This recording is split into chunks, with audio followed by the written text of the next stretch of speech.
Oke sobat mesin, jadi saya mau sedikit ini ya, berbagi informasi. Jadi ya, ini pertanyaannya bagus banget lah ya, sangat dasar sampai saya lupa ya. Harusnya saya awal itu buat ini dulu ya, tentang hal-hal ini. Bagaimana kalau ada di antara sahabat mesin yang ingin jadi mekanik ya, kayak gitu ya, tapi benar-benar awam masalah mesin ya. Jadi kalau saya ditanya kayak gitu ya, pertama tinggal niatnya dulu sahabat mesin ya. Niat kita jadi seorang mekanik ini apa? Apakah untuk mencari uang, atau hanya untuk hobi ya, atau untuk seru-seruan saja, atau ada hal lain ya, kayak gitu ya. Soalnya kalau sejauh ini yang saya rasakan setelah beberapa tahun buka bengkel motor sendiri ya, saya kan buka dari 2008 ya sahabat mesin ya. Kalau kita memang mencari uang di dalamnya ya, harus fokus bener-bener kayak gitu ya, harus fokus bener-bener. Soalnya untuk di dunia bengkel sendiri atau di dunia mekanik sendiri, tidak semua mekanik itu sesuai atau seperti yang dipikirkan kebanyakan orang pada umumnya ya. Wah, jadi mekanik penghasilannya banyak, uangnya banyak nih. Enggak kayak gitu. Ada juga kok mekanik yang memang hidupnya didedikasikan untuk membantu orang juga ada yang nyari uang juga ada ya, umumnya kan itu. Ada yang berbagi ilmu juga ada kayak gitu ya, contohnya juga banyak. Makanya sekarang di YouTube kan juga banyak ya tentunya ya, buat referensi kayak nah Pak De Nuansa Motor ini. Nah beliau juga sama kan, di video-videonya juga ngajak buat sahabat mesin semua juga buat belajar tentang mesin.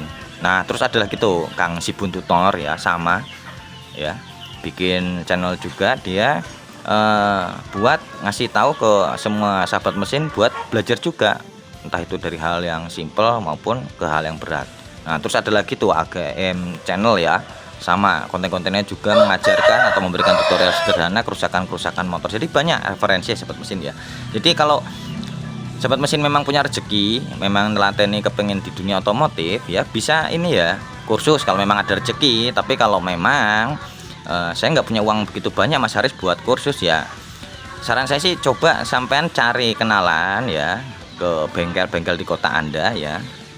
Terus sampean bilang aja ke mekaniknya, Pak saya mau bantu-bantu, mau sekalian belajar Pak tentang motor atau mesin kayak gitu ya.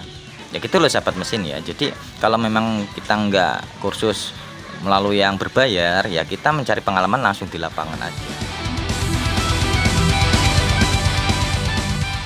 Jadi ada dua hal ya sahabat mesin ya, yang kita dapatkan kalau kita milih kursus ataupun kita milih langsung kerja di bengkel atau mengikuti bengkel buat belajar dari awal ya. Satu, kelebihan kursus itu sendiri, sahabat mesin nanti akan dapatkan tutor langsung ya, dari ahlinya atau tim profesional, dari dasar mesin motor sampai selesai kayak gitu ya, A nyampe Z, begitupun kelistrikan dan lain-lain. Lalu yang nomor dua, sampai nanti punya namanya lisensi atau sertifikat resmi kalau sampai sudah pernah mengikuti kursus tersebut.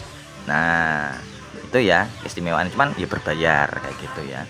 Terus kalau keuntungannya di pelajaran langsung, mamanya langsung ikut bengkel umum gimana Mas Haris ya, sampai keistimewaan pertamanya satu ya, sampai nanti benar-benar dihadapkan, kalau sampean ini seakan-akan sudah buka bengkel sendiri, kan interaksi langsung tuh sama customer ya atau pelanggan. Sedangkan pelanggan ini kan jadinya banyak sekali sahabat mesin ya, ada yang rewel, ada yang baik, ada yang pasrah, ada yang pelit, ada yang dermawan ya, ya macam-macam.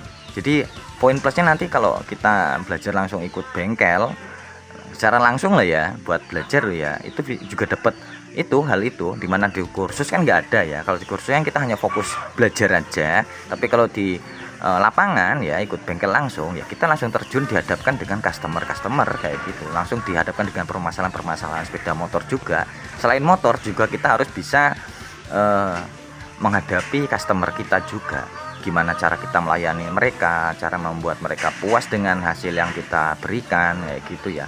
Setelah itu baru pikiri masalah ongkos, biaya dan lain-lain atau penghasilan bengkel. Tapi pada dasarnya itu tadi yang pertama. Kalau untuk penghasilan dari bengkel, saya rasa ini bukan hal rahasia lagi di mekanik ya.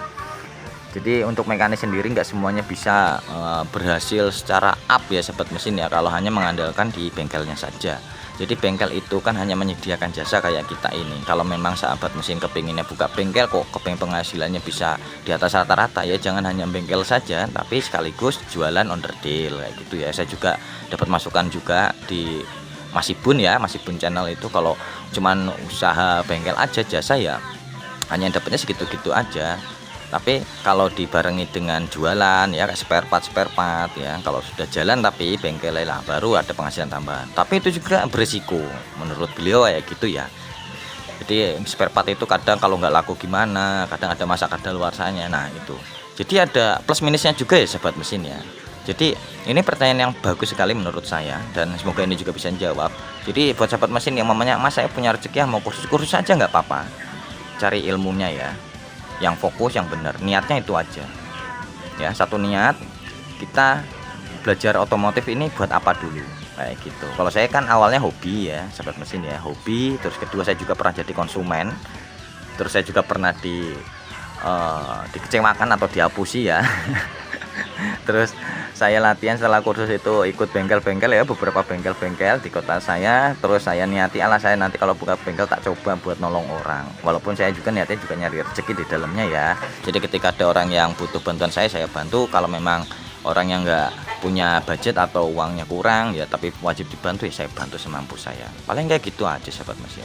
Jadi next, kalau ada pertanyaan monggo tulis di kolom komentar ya. Semoga ini aja ya, sharing ini bisa buat tambahan aja pada sahabat mesin yang mau belajar tentang otomotif ya. Siapa tahu bisa lahir lagi lah ya, melahirkan generasi-generasi mekanik di tahun-tahun yang akan datang. Jadi saran saya tetap belajar, tetap sharing ya, atau cari berbagai informasi ya dari beberapa platform ya, mulai dari YouTube, TikTok, Facebook, dan banyak lagi ya, ada Instagram. Tapi dilepas itu semua, atau selain itu semua ya, pribadi sahabat mesin juga yang harus benar-benar mencari sumber langsung. Contoh kayak mekanik-mekanik yang sudah berpengalaman di kota nih sahabat mesin, atau sharing-sharing juga di channel-channel YouTube mungkin ya sekarang ya, di platform-platform YouTube yang sudah ada channelnya masing-masing. Kayak gitu aja. Oke, paling kayak gitu dulu aja. Semoga ini nggak kepanjangan ya, dan bisa sedikit menjawab pertanyaan dari sahabat mesin. Terima kasih sudah menonton video ini. Semoga bermanfaat. Dan terima kasih untuk kalian yang sudah memberikan like dan sudah subscribe channel ini. Sampai bertemu lagi di video selanjutnya.